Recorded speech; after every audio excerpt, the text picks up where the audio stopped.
Hello students, welcome to Educraft academy. Last class में हमने mono hybrid cross, di hybrid cross complete किया था। अभी आज हम मेंडल्स लॉज ऑफ इनहेरिटेंस देखने वाले हैं। ठीक है, तो there are 3 laws of Mendel. First is law of dominance, law of segregation, law of independent assortment. Law of dominance, law of dominance क्या स्टेट करता है कि when a pair of contrasting characters are present together, contrasting characters are present together, ठीक है, only one is able to express itself in F1 generation. Only one character is able to express itself while the other remains suppressed.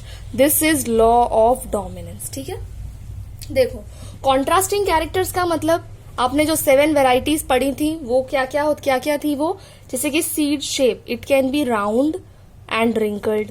ठीक है, तो when a pair मतलब round और wrinkled अगर present together है तो F1 जनरेशन में क्या आएगा, F1 जनरेशन में तो जब राउंड और रिंकल्ड का मोनोहाइब्रिड क्रॉस करवाया तो उन्होंने देखा कि F1 जनरेशन में एक पेरेंट आया दैट इज राउंड, तो इसलिए उन्होंने क्या कह दिया कि राउंड इज डोमिनेंट।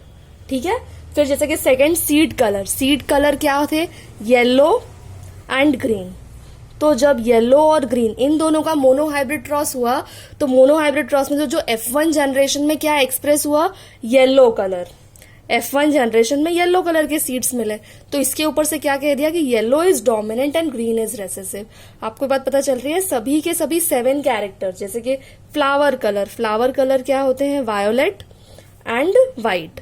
तो जब वायोलेट और व्हाइट इन दोनों का मोनोहाइब्रिड क्रॉस हुआ तो वायोलेट कलर एक्सप्रेस हुआ F1 जनरेशन में। ठीक है, वायोलेट कलर के फूल आए तो उसके ऊपर से उन्होंने कहा कि only one parent express itself and the other parent does not express itself. समझ आ गई ये बात कि contrasting characters are present together.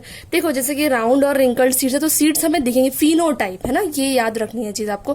Phenotype देखा था है ना, फिनोटाइप क्या होता है, जो हमें आंखों से दिखाई देता है, दैट इज फिनोटाइप। ठीक है, चलो अब सभी 7 वेराइटीज में यही हुआ कि वन पेरेंट ने एक्सप्रेस किया था और सेकेंड पेरेंट ने एक्सप्रेस नहीं हुआ था। ठीक है, तो the character that is expressed is dominant character and the character that is not expressed is recessive character.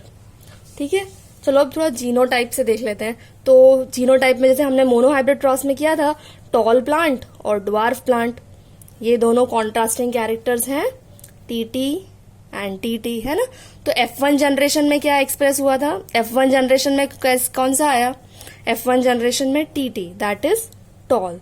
इसका मतलब वन पेरेंट एक्सप्रेस इटसेल्फ, है ना, टॉल। इसका मतलब tall is dominant and dwarf is recessive. समझ आ गया आपको ये, this is law of dominance. ठीक है, अब चलो second one that is law of segregation.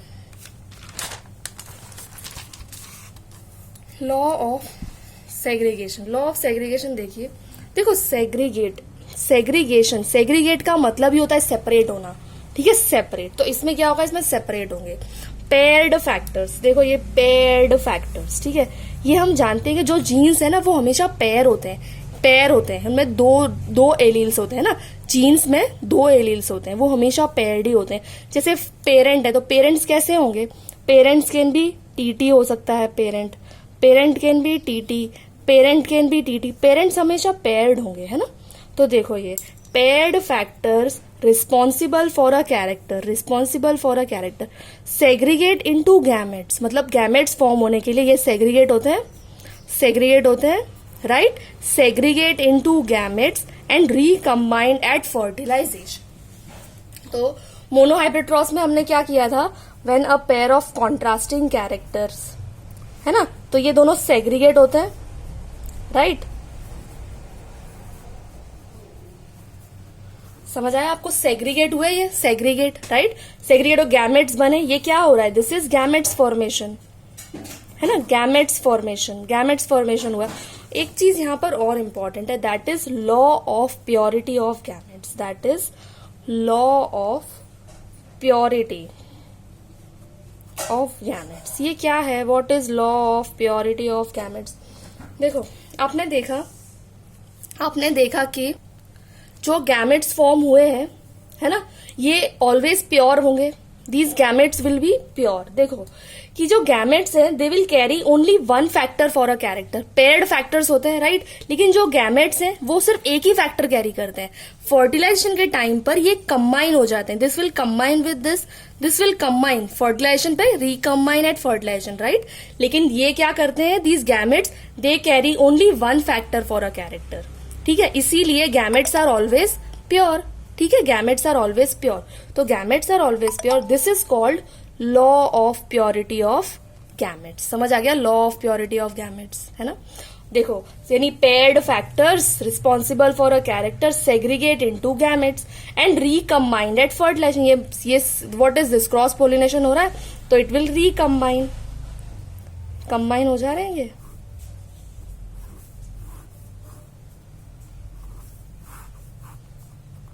Right, recombine at fertilisation.